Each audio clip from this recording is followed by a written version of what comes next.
La familia, sin duda, pilar fundamental de la sociedad, también obviamente tiene un tratamiento importante en el Código General del Proceso.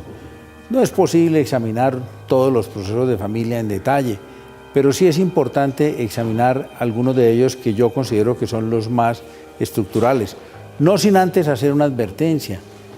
Esto está obviamente surcado por las pasiones religiosas, porque por cuenta de esas pasiones religiosas tenemos un concordato con la Santa Sede que establece que reconoce efectos civiles a las uniones de los matrimonios celebrados por el rito católico, y la jurisdicción eclesiástica reconoce efectos civiles al matrimonio realizado por el rito civil. Un país civilizado debería tener solo una forma de matrimonio, la que celebren las autoridades civiles. Lo otro es un problema de fe.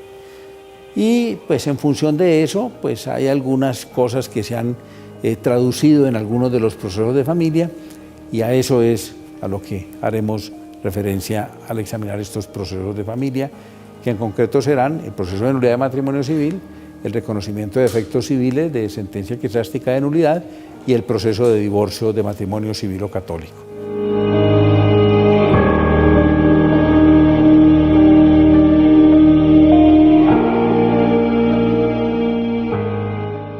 Para hablar del proceso de familia, sin duda hay que empezar por el proceso de nulidad de matrimonio civil. Como lo decía antes, el proceso en Colombia se permite el matrimonio civil y el matrimonio canónico. Pero el régimen de anulación de ambos matrimonios lo conocen autoridades diferentes. El proceso de nulidad de matrimonio civil lo conocen la jurisdicción de familia, y el proceso de nulidad de matrimonio celebrado por el rito católico se adelanta ante la jurisdicción eclesiástica. El proceso de familia tiene una peculiaridad, y es que el tema de la conciliación extrajudicial como requisito de procedibilidad de la demanda está previsto en el artículo 40 de la Ley 640 del 2001, no para todos los procesos, sino para algunos contenciosos. Y claro, como en estos procesos está siempre presente la posibilidad de pedir medidas cautelares, pues no hay casi en la práctica necesidad de acudir a esta conciliación extrajudicial. El proceso de nulidad de matrimonio civil tiene por objeto que se anule, se deje sin vigencia un matrimonio por virtud de que se presentó un vicio al momento de la celebración. Esos vicios están definidos como causales de nulidad en el artículo 140 del Código Civil. El competente es el juez de familia del lugar del domicilio común de la pareja, y si el demandante conserva ese domicilio común, puede formular la demanda en el domicilio común que él conserve después de presentada la ruptura matrimonial, o si no, tendrá que presentar la demanda en el domicilio del demandado si es que ninguno de los dos conserva el domicilio común. En este proceso debe probarse, por supuesto, la existencia del matrimonio, hay que acompañar los registros civiles de nacimiento de los hijos. La demanda la puede formular cualquiera de los cónyuges, inclusive aquel que haya dado origen a la causal que suscitó la nulidad. Hay unos casos en los que, dependiendo de algunas causales, solamente la puede presentar uno determinado de los cónyuges, de suerte que allí puede haber algunas excepciones importantes. Y puede darse inclusive el evento de que la demanda de nulidad pueda ser presentada de común acuerdo por ambos cónyuges. Nada se opone a esas circunstancias si es que han llegado a tener esa posibilidad. Y yo creo que también es posible que la demanda de nulidad pueda ser presentada por un tercero. Por ejemplo, cuando Pedro se contrae un segundo matrimonio con María sin haber anulado su primer matrimonio con Juana, yo creo que Juana como tercero bien podría formular la demanda de nulidad de ese matrimonio de su cónyuge celebrado sin que se haya anulado el matrimonio. Entonces, en esta demanda se prevé la posibilidad, o en este proceso mejor, se prevé la posibilidad de que el cónyuge que considere que ha sufrido perjuicios como consecuencia de haberse presentado una causal de nulidad puede pedir que le reconozcan perjuicios, bien como demandante o bien como demandado, sin que el demandado para pedir esos perjuicios tenga que formular demanda de reconvención. Basta simplemente que los estime bajo la verdad del juramento, lo que es un hallazgo histórico bastante importante, porque quiere decir que el Código Civil, en la redacción del artículo 148, previó y autorizó la posibilidad del juramento estimatorio como prueba de los perjuicios. De manera que el demandante que quiere reclamar perjuicios lo solicita en la demanda y el demandado, si cree que él tiene derecho a que le reconozcan perjuicios, las puede pedir en la contestación de la demanda sin que sea necesario que tenga que formular demanda de reconvención. Admitida la demanda, pueden darse medidas cautelares que yo las denomino de orden personal y de orden patrimonial. Las medidas cautelares de orden personal son aquellas que tienen por objeto proteger a una persona, a uno de los cónyuges o a los hijos, ¿no? Y las medidas cautelares pueden ser, por ejemplo, la residencia separada de los cónyuges, puede ser los alimentos que se decreten en favor de uno de los cónyuges y de los hijos, y el cuidado, la custodia, la guarda de los hijos mientras se adelanta el proceso. Las medidas cautelares de orden patrimonial son aquellas que tienen por objeto proteger los bienes de la sociedad conyugal que se va a liquidar como consecuencia de que se llegue a dictar la sentencia de nulidad de matrimonio civil. En ese evento, las medidas cautelares son el embargo y secuestro de los bienes que pertenezcan a la sociedad conyugal que estén en cabeza de uno de los cónyuges. Bien. El proceso tiene el trámite de un proceso verbal. Aquí es posible que el demandado ejerza la posibilidad de formular demanda de reconvención. Si considera, por ejemplo, que se debe decretar la nulidad por una causal diferente o para que se declare responsable de la causal de nulidad al otro cónyuge. La sentencia que le ponga fin al proceso de nulidad cuando acoge las pretensiones, por supuesto, tiene que tener los siguientes pronunciamientos. En primer lugar, decretar la nulidad del matrimonio y como consecuencia de eso disponer que esa sentencia se inscriba en el registro civil de matrimonio para que se tome nota de que ese matrimonio fue anulado y que además se informe a los registros civiles de nacimiento de los contrayentes para que allá quede constancia de que esas personas que antes estaban casadas, su matrimonio fue anulado. Además, debe hacerse un pronunciamiento sobre la custodia de los hijos, sobre los alimentos que se deben en favor de los hijos. Obsérvese que los alimentos que se decretan como medida cautelar pueden ser en favor del cónyuge y los hijos, pero los alimentos que se decretan en la sentencia ya no son en favor del cónyuge, sino solamente de los hijos. ¿Por qué? Porque decretada la nulidad se rompe el vínculo con el cónyuge y cesa cualquier obligación alimentaria que pudiera existir entre cónyuges. En esa sentencia, además, se debe disponer lo relativo al reconocimiento de perjuicios cuando se haya solicitado por cada una de las partes. De manera que esa sentencia de nulidad en materia de perjuicios se va a pronunciar sobre los perjuicios cuando quiera que han sido expresamente pedidos. El otro proceso es un remedio de una homologación de un fallo de la jurisdicción eclesiástica. Como decía antes, las causas de nulidad de los matrimonios celebrados por el rito católico no las pueden conocer nuestros jueces.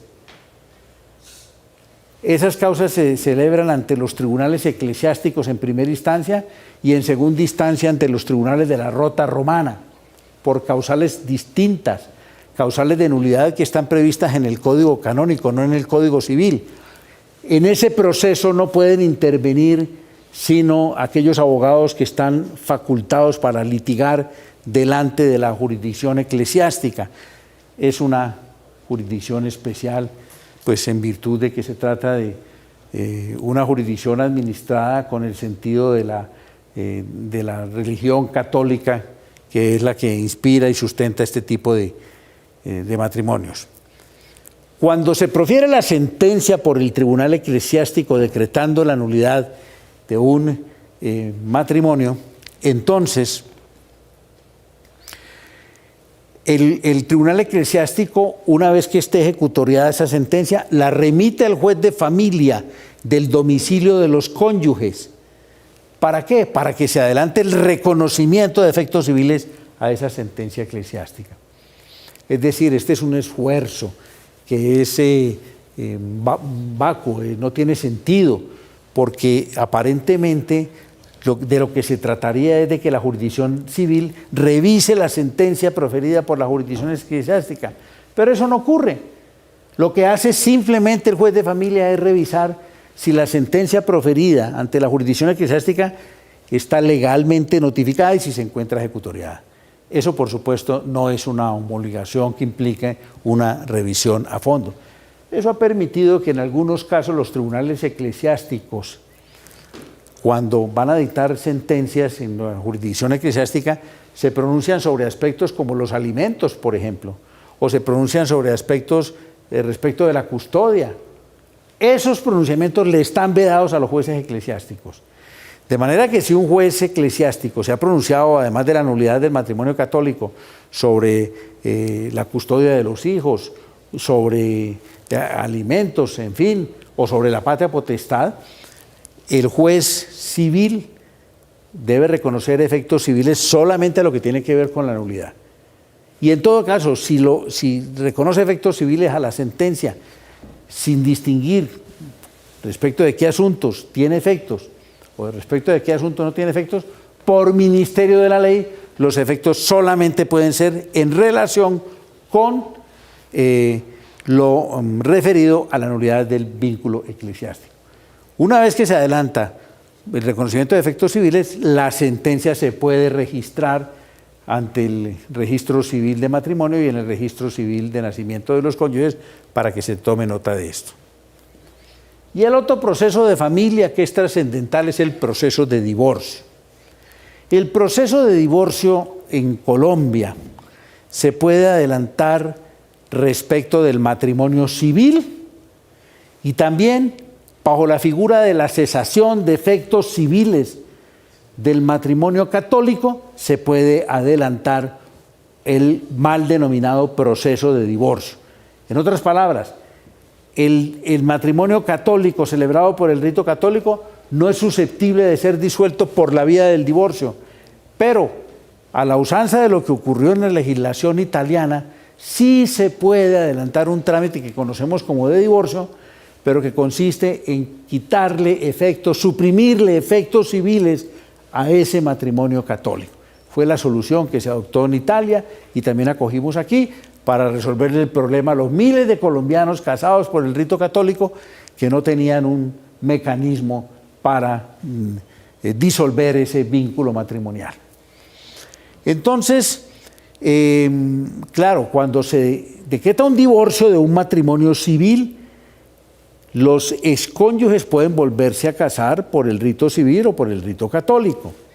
Cuando se decreta la cesación de efectos civiles o mal llamado divorcio de matrimonio católico, esos excónyuges pueden volverse a casar con otras personas, pero por el rito civil, no por el rito católico, porque por el rito católico no es posible ponerle fin al matrimonio por la vía del divorcio. Bien. El competente para conocer de este proceso es el juez de familia, con la misma regla que hemos visto frente al tema de la nulidad de matrimonio.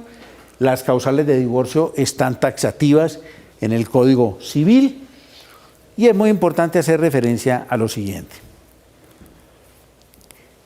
El Código Civil prevé que hay unas causales que deben formularse dentro de determinado tiempo, so pena de que si no se formulan dentro de ese determinado tiempo ya no se puede formular la demanda, es decir, que ha operado la caducidad. Esa decisión del legislador hoy está modificada por virtud de una sentencia de la Corte Constitucional. Esa sentencia de la Corte Constitucional, ¿qué dijo? Dijo que a pesar de que haya operado la caducidad de las causales que tienen consagrado el término para formularse, hay unas causales que deben formularse dentro del año siguiente al momento en que se tuvo conocimiento del hecho, y nunca después de que haya ocurrido el mismo. Por ejemplo, la señora que se da cuenta de que su marido le fue infiel debe formular la demanda dentro del año siguiente al momento que tuvo conocimiento, con tal de que el suceso no haya acaecido con anterioridad a 2 años. Y hay otras causales como el abandono de los deberes de esposo y padre, los maltratos que deben alegarse dentro de los 2 años siguientes al momento en el que se ocurrieron los hechos. Pues bien, la Corte Constitucional ha dicho que ese límite para formular la demanda reñía con la Carta Política y ha dicho entonces que se puede formular la demanda en cualquier tiempo. Quiere decir que si la señora se entera hoy de que su marido le fue infiel hace 20 años, podría formular la demanda de divorcio alegando ese hecho. Pero la Corte Constitucional dijo que a pesar de eso, en esa demanda, si bien se puede formular estando caducada la acción, mal llamada caducada la acción, en todo caso no se puede, ese cónyuge que formula la demanda por fuera de los términos previstos en la ley, no puede pedir beneficios económicos, tales como que le reconozcan alimentos o que se dejen sin efecto las donaciones que se hayan hecho entre cónyuges, de manera que tiene esa específica consecuencia. La demanda con la que se promueva el divorcio, y estoy hablando del divorcio judicial, porque el divorcio judicial puede ser contencioso y puede ser de común acuerdo. Cuando el divorcio es de común acuerdo, los cónyuges lo pueden hacer ante juez o ante notario. Y cuando lo hacen ante juez, el procedimiento no es un proceso verbal, sino que es un proceso de jurisdicción voluntaria. Pero lo pueden hacer de común acuerdo ante notario, en cuyo caso acuden ante el notario y hacen las declaraciones de que están de acuerdo en el divorcio, hacen las regulaciones sobre los alimentos, la custodia, la guarda, las visitas, etcétera, y el notario autoriza una escritura pública, que es un trámite muy sencillo. En este proceso de divorcio, la demanda principal es que se decrete el divorcio, pero el demandante puede pedir que en subsidio se solicite la separación de cuerpos, es decir, que si el juez no encuentra procedente el divorcio, decrete la separación de cuerpos, pero ya esto es una rareza que ocurra. Si hay hijos menores, en el proceso debe citarse al Ministerio Público. El demandado puede formular las defensas que puede formular en cualquier proceso verbal. Las medidas cautelares, lo mismo que en el proceso de nulidad, son también personales y patrimoniales, pero en las personales hay, además, la del examen ginecológico a la mujer para establecer si está o no en estado de embarazo. También se puede dar como medidas cautelares cuando se invoca la causal de malos tratos. Se puede solicitar como medidas cautelares las mismas que están autorizadas cuando se presenta la violencia intrafamiliar. Por ejemplo, prohibirle al agresor que se acerque a la casa, que se someta a tratamiento psiquiátrico, que eventualmente repare los daños, ese tipo de cosas. El proceso de divorcio contencioso puede terminar porque las partes lleguen a una conciliación o porque se reconcilien. Una conciliación puede darse, por ejemplo, que los cónyuges decidan no adelantar el proceso de divorcio y retiran la demanda, o sencillamente porque es que se han reconciliado. De manera que en ese evento pues el proceso termina. Puede terminar anticipadamente si estando en curso el proceso de divorcio muere uno de los cónyuges, porque la muerte de uno de los cónyuges tiene el mismo efecto que tiene el divorcio, que es el de que se disuelva el respectivo vínculo.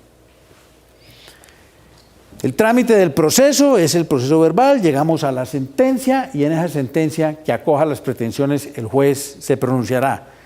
Decretará el divorcio si es de un matrimonio civil o la cesación de efectos civiles de un matrimonio celebrado por el rito católico. Y como consecuencia de eso, se debe pronunciar de oficio en función de la figura de la citra petita sobre los siguientes aspectos. Debe pronunciarse sobre la guarda y custodia de los hijos, sobre los alimentos en favor del cónyuge inocente y de los hijos.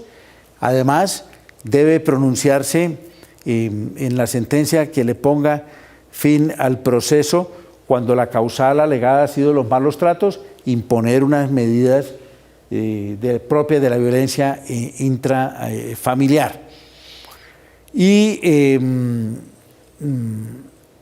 materia de alimentos, el juez, además de decretar los alimentos, puede imponerle discrecionalmente al obligado a pagar alimentos una obligación consistente en que si los alimentos son en favor de los hijos, le puede imponer la obligación de constituir un depósito en una entidad que maneje depósitos para efectos de que con el producido, los intereses de ese capital, se paguen los alimentos.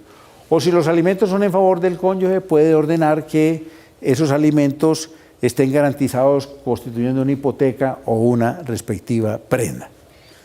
Bien, esa sentencia que le pone fin al divorcio tiene que ser también registrada en el registro civil de matrimonio de los cónyuges y en el registro civil de nacimiento de los respectivos cónyuges. Esto frente al tema del proceso de divorcio contencioso.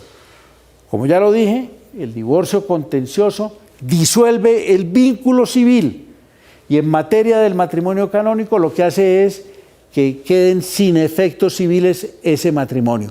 Por supuesto, los efectos canónicos de ese matrimonio seguirán vigentes ante la ley canónica y ante la ley de Dios, porque como dice la epístola de San Pablo, que no desate el hombre lo que Dios ha unido.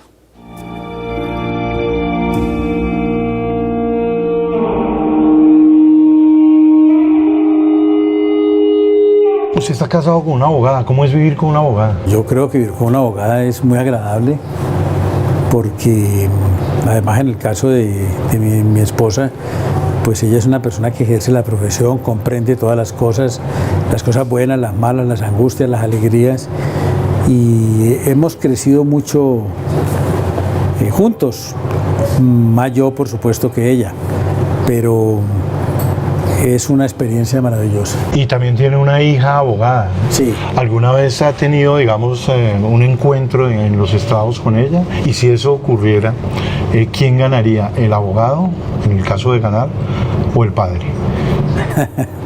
No, yo sí tengo una hija abogada que trabaja conmigo. Si me llegara a ocurrir la desgracia de tenerme que enfrentar en un pleito con ella, no lo aceptaría. Porque por encima de todo, de cualquier condición de abogado, la que tengo es la de padre, a la que no renuncio en ninguna circunstancia.